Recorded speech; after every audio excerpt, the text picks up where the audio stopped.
Hi. Okay. Here's the part two to the video I did on celebrating the merchants of darkness in Nigeria. Now, in August 2023, I did just 3 months after President Bola Ahmed Tinubu was sworn into office. I did a public presentation of a three-part agenda I took upon myself, um, to do for him, that's for the president, as his key. you know I set for him three strategic areas of priority attention. I believe if he was going to succeed, his government needed to concentrate on.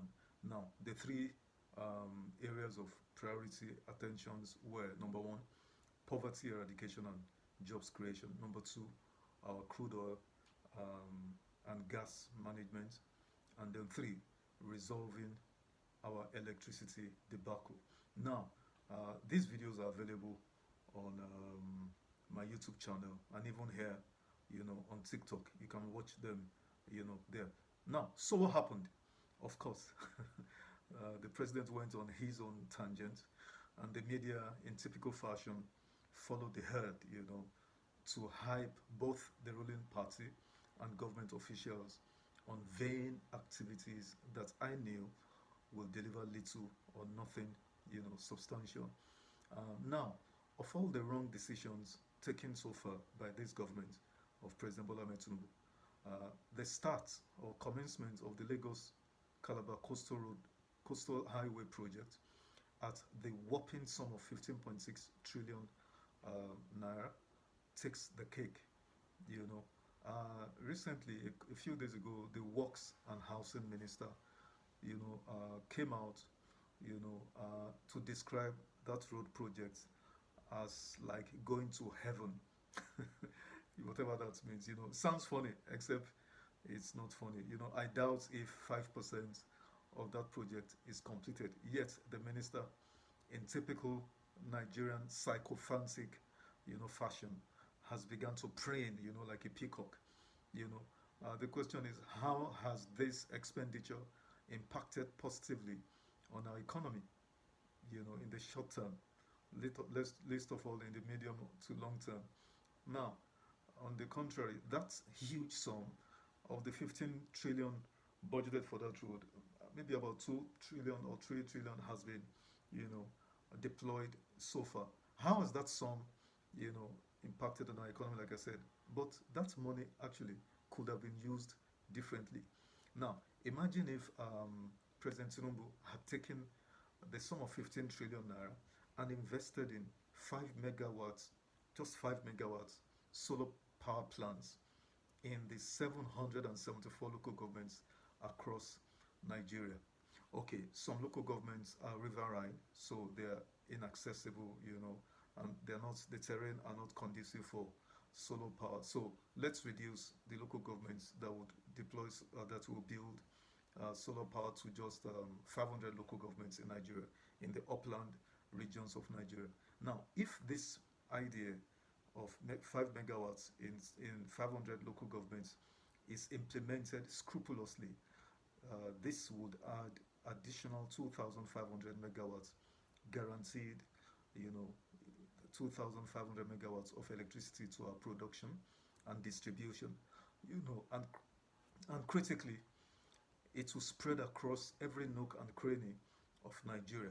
Also, we would explore other options of electricity generation to expand our energy mix, meaning improve generation and distribution of electricity from hydro, from gas, you know, biomass, solar, like I said, wind, and also coal. Now, I also stated in one of the presentations that even in China, with over 1 million megawatts of electricity, out of this, about 55 to 60% of their total energy generation and distribution is from coal.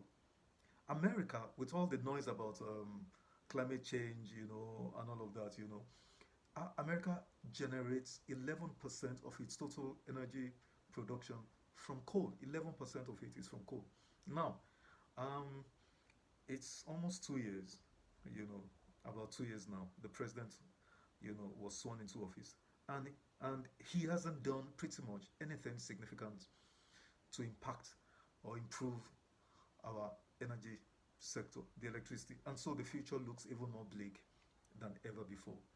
Um, in this house where I live, we have an inverter here that gives us alternative energy whenever there is power cuts, which is frequent. So the inverter actually became more like the main source of electricity. But it got burnt. There was a fire incident here, 3 weeks, 4 weeks, 4 Sundays ago now, and it was the inverter that was affected.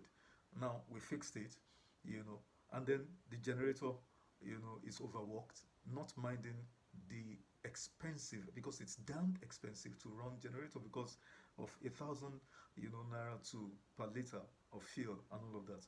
And of course, in this terrible heat, life is so unbearable and unlivable, because sometimes my bed and pillows are soaked with sweat. Like you would think someone actually, poured buckets of water on me while I was sleeping. And from most of my friends, it's the same thing because the heat is terrible. Now, this is why, what I just described, private businesses, institutions, and individuals we're all resorting to self help in electricity provisions. Thus, technically, everybody is becoming local government of sorts. Can anyone please explain to me why private businesses, manufacturing business, industries, and individuals, even utility companies, public companies, hospitals, power companies, just utility schools, why is everybody taking up the provision of shared services and functions, which is the original, duties specifically set up for government to provide? Why are private people providing education, especially at primary and secondary, levels? Security. Everybody's providing security. We're building roads for ourselves. We're generating electricity for ourselves. Then what exactly? If this is so, then the question is, what exactly is the role of government? Why do citizens pay taxes under compulsion? And if you don't pay taxes, you're meant to be penalized. So, like I said in the first video, Nigeria will drain, the very life out of you. If not suddenly, then gradually. Living in Nigeria is a danger to anyone's, psychological, mental, physical, emotional, financial, and even spiritual health. Of course, except you're one of those who are profiting from the chaos or actually creating the mess that is Nigeria. I hate to say this as I round up, but I'll say it anyway. I don't claim to know much, but this one thing I know. I state here boldly and with every fiber of my being. Even if the great founders of economic thought, Adam Smith, John Maynard Keynes, Milton Friedman, Hernando Soto, or any of the intellectual giants, and contemporary Nobel laureates in economics, even if they postulate that any country can nurture a developed, productive, and globally competitive economy without sufficient, reliable, and affordable electricity.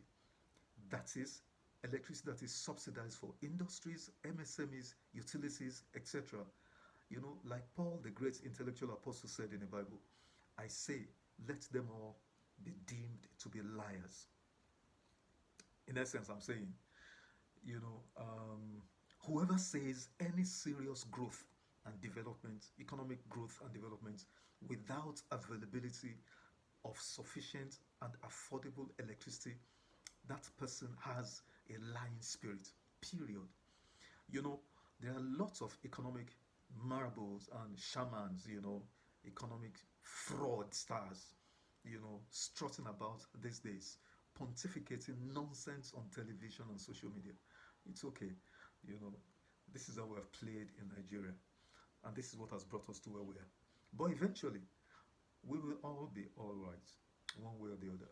We will all be all right. Nigeria will be okay. Eventually, Nigeria will be okay. Thank you.